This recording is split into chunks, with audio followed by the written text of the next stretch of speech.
Salut tout le monde, désolé, ça sonne un peu le cul. Ça va sonner écho vu que je suis dans une salle de bain. Je suis dans mon appartement.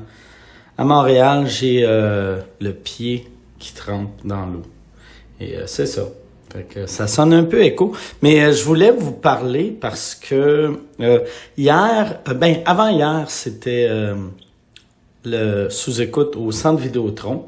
C'était incroyable. J'aimerais remercier tout le monde qui était là. Merci aux 11 000, je sais pas combien de personnes qui se sont déplacées pour ça. Merci à toute mon équipe. Merci à Consortium d'avoir booké la tournée. Merci. Je veux remercier tous les artistes qu'il y a eu sur scène. Je veux remercier les productions Albert, la salle Albert Rousseau qui nous a aidés avec l'événement à Québec. Et surtout, je veux remercier André Caron. André Caron et son équipe. André Caron est le gars qui s'est occupé du son. L'année passée au Centre Bell, ça sonnait le cul. Je voulais pas que ça sonne le cul et j'ai demandé, j'ai dit OK, c'est qui peut faire sonner un aréna comme du monde? Puis tout le monde me disait André Caron peut faire ça. André Caron a fait ça. Le son a été mieux que je m'attendais. La technique on a eu des fucks techniques, mais au moins le son, ça a bien sonné. Fait que je suis vraiment heureux. Gros merci puis félicitations au monde qui a eu sur scène. Félicitations à Josiane Aubuchon. Josiane, qui fait mes premières parties dans la tournée. Je voulais que ça soit Josiane, vu que je la voyais souvent animée au bordel, puis elle est vraiment bonne. Elle est bonne, elle est sympathique, elle est drôle, puis quand ça vire mal, elle est capable de revirer le monde, elle est capable, elle, de se revirer sur une scène, puis elle l'a prouvé au Centre Vidéotron. De la manière, le show était supposé... qu'est-ce qui était supposé arriver? C'est que les Denis faisaient la première partie, un coup que Rince Crème avait fini, il y avait sur l'écran géant des photos des meilleurs moments de sous-écoute avec un timer et de 12 minutes pour laisser le temps au monde d'aller pisser. Après le 12 minutes, là, il y avait une longue vidéo d'intro. Et moi, j'étais supposé aller me cacher à console pendant ces 12 minutes-là. Fait que je m'en vais me cacher à console, en arrière, et je regarde, puis il n'y a pas... je regarde sur l'écran géant, puis il y a rien, il y a pas de photo, il y a rien. Puis là, je demande, je fais « Comment ça qu'il n'y a pas de photo? » Puis là, ils me disent « Ah, c'est parce que l'écran marche pas. » Je suis comme « OK, mais Chris, on devrait pas l'arranger. » Puis moi, je savais pas, ça avait commencé à chier pendant les Denis. Ça chiait pendant les Denis et ils ont tout essayé, ils checkaient toutes les connexions. C'était pas les fils, ils ont testé tous les fils, c'est pas les fils, c'est pas les connexions vers la console, c'était sûrement une des connexions du projecteur, mais le projecteur, il est à 60 pieds dans les airs, fait que là, c'était impossible de descendre ça. Fait qu'ils m'ont dit, regarde, on a deux options, soit tu le fais avec rien, ça c'était inacceptable, et deuxième option, c'était soit on le fait avec le Jumbotron, mais si on le fait avec le Jumbotron, ça veut dire que ça prend 10 minutes à baisser le Jumbotron, 10 ou 15 minutes. C'est quand même assez long, ça descend pas rapidement. Et le Jumbotron, c'est l'écran central, là, tu sais, que pendant les matchs de hockey. Fait qu'il dit, ça prend à peu près 10 minutes, baisser ça. Puis aussi, il y a plein de monde qui sont placés en haut, derrière, mettons, où que le goaler serait d'habitude, que eux verront pas à cause du Jumbotron, fait qu'il va falloir trouver une façon de les relocaliser. C'est pour ça qu'on n'utilisait pas le Jumbotron, vu qu'il y avait trop de monde dans la salle pour pouvoir utiliser le Jumbotron.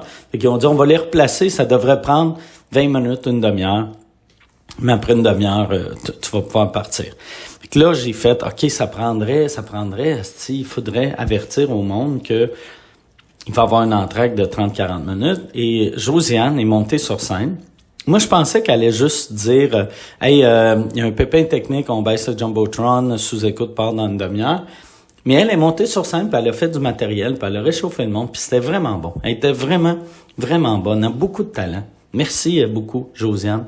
Puis bravo Bravo aussi à Étienne Moore. Étienne Moore, qui est un jeune humoriste qui avait fait le Gang Show. Et quand il avait fait le Gang Show, ça avait super bien marché. C'est pour la 100e. Moi, j'étais le juge invité. Charles Deschamps, il avait offert une première partie. Après ça, Anthony Rémillard, il avait offert une première partie. Et Étienne Moore, qui est super drôle, m'avait regardé puis il avait dit « OK, Mike, toi, j'attends la troisième offre. » C'était le délire dans la salle. Et là, j'avais dit « OK, mon offre, c'est le 22 juillet 2023. Tu vas faire ma première partie au Centre Vidéotron. » C'était le délire. C'est le même qu'on l'a présenté. Lui, il a tout arraché. Avant lui, il y avait eu, j'aurais dû aller en ordre. Avant lui, il y avait eu Bernatchez. Bernatchez qui faisait son DJ White Russian, qui fait un set de DJ.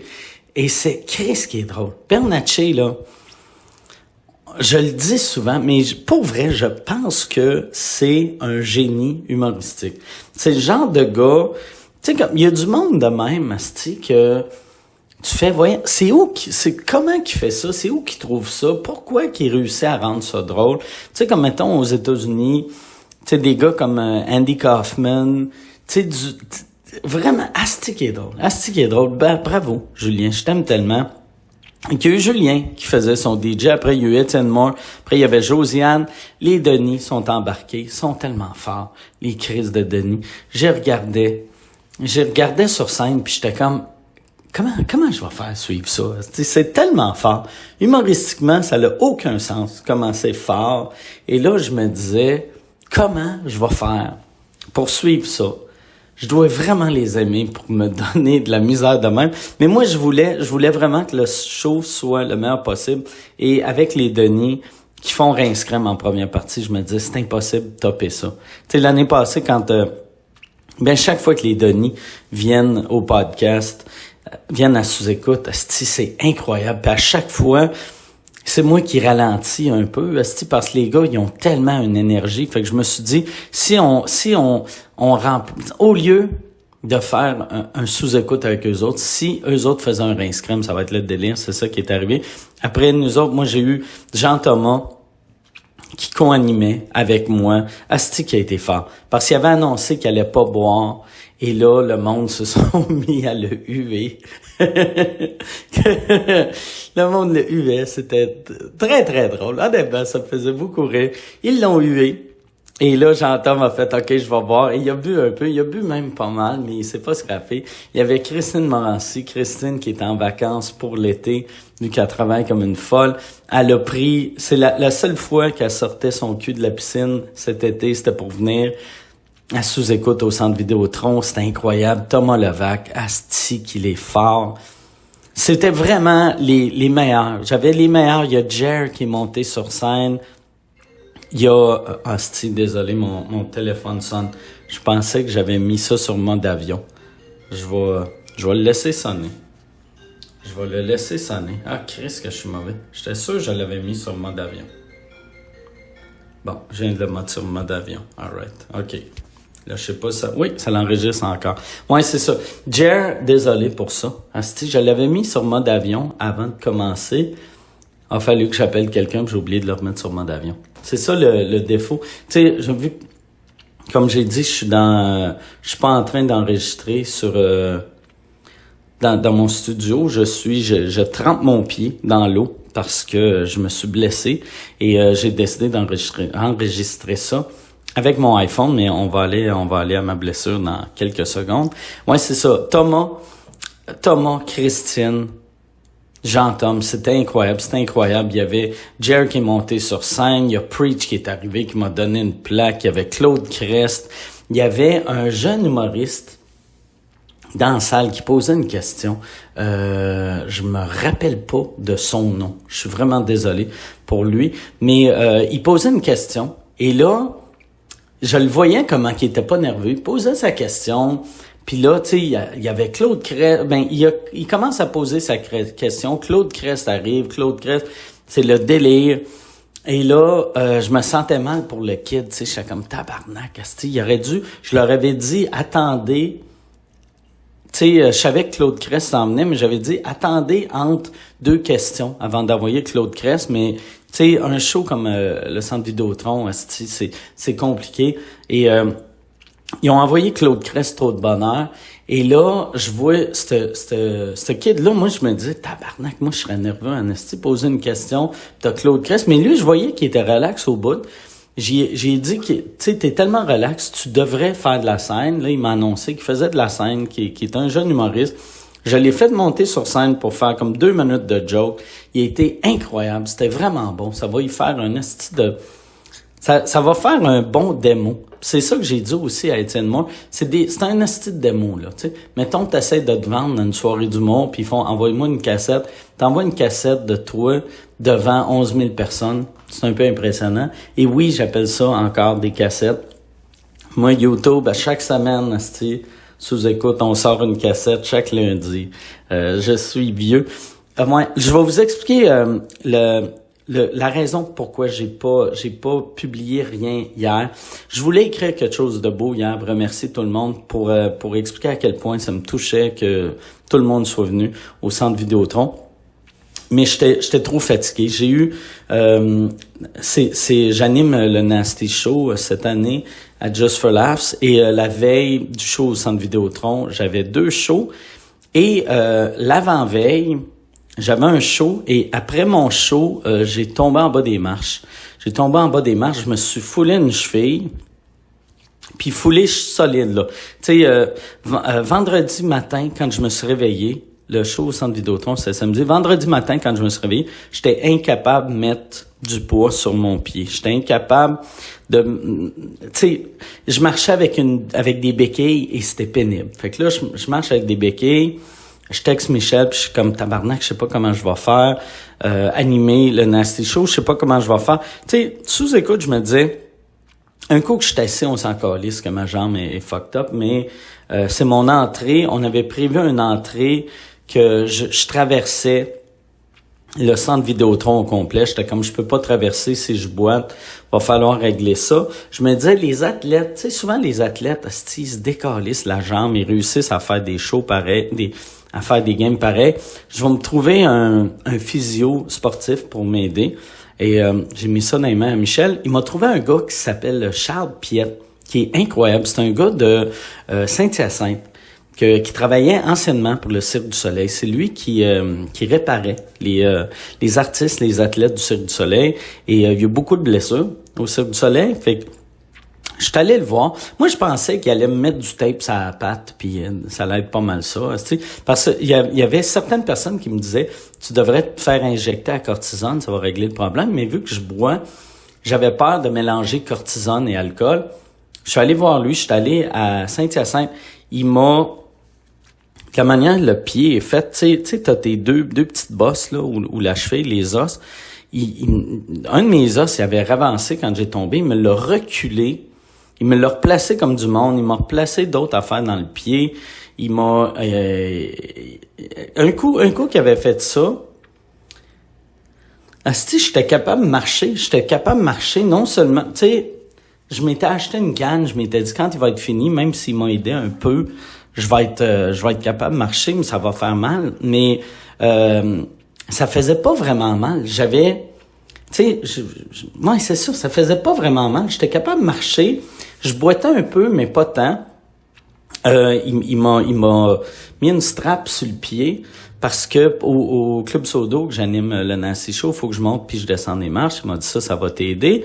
Et je suis parti. Fait que là, moi, quand je suis parti de chez nous le matin, je suis parti en béquille.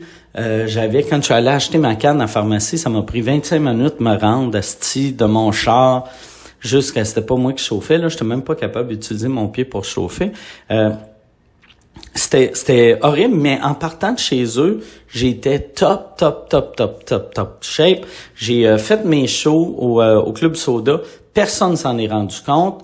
Le lendemain, moi, je m'en vais à Québec. Samedi, je m'en vais à Québec. Et là, j'avais un peu mal parce qu'on dirait que j'étais raqué de partout vu que là, j'utilisais des muscles dans mes jambes que d'habitude, j'utilise pas quand je marche, tu sais. C'était vraiment weird comment je me sentais. J'avais le massothérapeute des Alouettes, l'ancien massothérapeute des Alouettes. Ça qui est le fun. Quand tu joues dans un aréna, tu sais, moi, Michel avait dit, hey, on peut-tu avoir le médecin des Remparts pour checker la jambe à Mike? Fait que c'est ça qu'ils ont fait. Il m'a massé.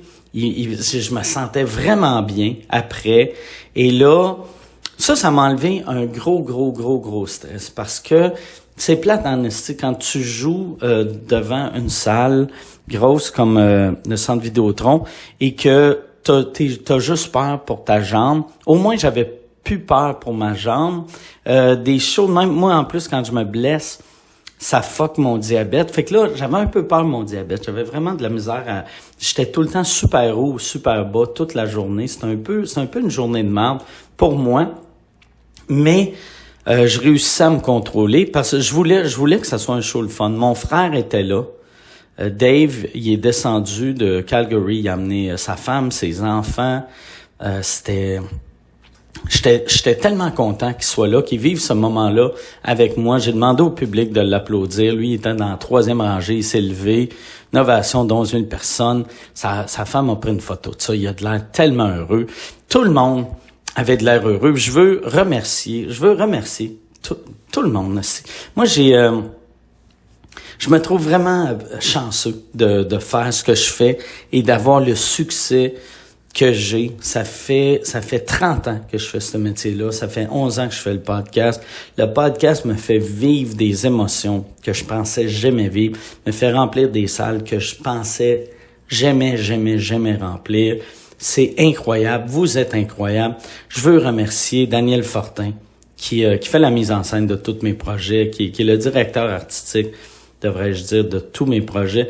Daniel, Sonia, qui était ma régisseur, qui était incroyable. Je veux remercier Bibi, qui a couru à droite et à gauche pour aller me chercher toutes mes affaires, qui m'a emmené à la pharmacie chercher ma canne, qui a été là toute la journée. Merci à toute l'équipe de sous-écoute. Merci Jason, merci Yann, bravo Yann. Merci à Anthony Hamelin, merci Oli, que j'ai vraiment hâte que vous voyez la captation du sous-écoute qu'on a fait. Anto, là, il travaille bien en tabarnak. Il travaille vraiment bien. C'est le fun là c'est, tu sais, d'habitude, on fait du podcast, mais là, le show au Centre Vidéotron, puis toutes les shows de la tournée, là, c'est des vraies captations. Fait que ça va avoir de l'air, mettons, du special Netflix de Martin Matt, tu sais, ou du special Netflix tu sais, ça va avoir de l'air qualité, Bill Burr, qualité. C'est vraiment incroyable et tout ça est grâce à Anthony et son équipe Olivier. Mais tu sais, j'aime mieux dire son équipe. Ça sonne comme s'il était 60. Mais ça va, c'est vraiment hot. Yann, j'ai remercié Yann, Jason, Amélie. Merci Amélie que c'est pas évident. Tu sais, des jours comme le Centre Vidéotron, là, c'est vraiment pas évident. Moi, je suis surtout cette journée-là, vu que j'avais ma blessure à la jambe, j'avais mes problèmes d'hypoglycémie puis hyperglycémie. Fait que là, tu sais, mon asti de diabète était en train de me tuer. Ma crise de jambe, j'avais pas de patience. Amélie, elle est tellement bonne, elle est tellement cool. Mais Michel, pauvre Michel, des jours de même, ça le stress, doit vieillir de 55 ans. À chaque fois. Il est arrivé là, c'était un beau jeune homme, il est parti de là, c'était Fernand Gignac. C'était rough pour lui. Consortium, merci à toute l'équipe. C'était vraiment cool. C'était vraiment cool. Camille qui était là, Jean-François, c'était vraiment cool. C'était vraiment cool. Émilie, merci Janie, merci à toute la gang. Vous êtes hot. Vous êtes vraiment hot. Je sais que j'en oublie. Je sais que j'ai oublié du monde. Je m'excuse d'avance. Le monde que j'ai oublié, dis-toi que c'est vous autres les plus importants. Dis-toi ça. Si je t'ai mentionné, ça veut dire que t'es un peu important. Si j'ai oublié de te mentionner, sans toi, je n'existerais pas. Tu travailles dans l'ombre. Merci beaucoup de travailler dans l'ombre. Pour moi, merci à vous autres. Désolé si cette vidéo-là est longue et weird un peu, mais merci. Merci au public. Merci à tout le monde qui est venu. Merci à tout le monde qui m'encourage. Depuis le début, je vous aime. Et c'est ça. Salut tout le monde. Merci aussi à l'éclairage. Je sais pas c'est qui faisait l'éclairage, mais les photos que j'ai vues, l'éclairage, astique, c'est beau. L'éclairage, le setup, tout est beau. Tout est beau. Astique, c'est beau. Vous avez beaucoup de talent. Vous avez transformé. Quand on avait joué au Centre Bell l'année passée, ça avait de l'air d'un petit... Toute la journée, j'étais comme... On est un petit projet dans une grande salle. Et là, quand on était au Centre Vidéotron, je regardais le setup. J'étais comme, Chris, on a notre place ici. Ça avait de l'air d'un gros show. C'était un gros événement. J'étais vraiment content. Je suis fier de toute l'équipe. Merci beaucoup de me faire vivre ces moments-là. Merci.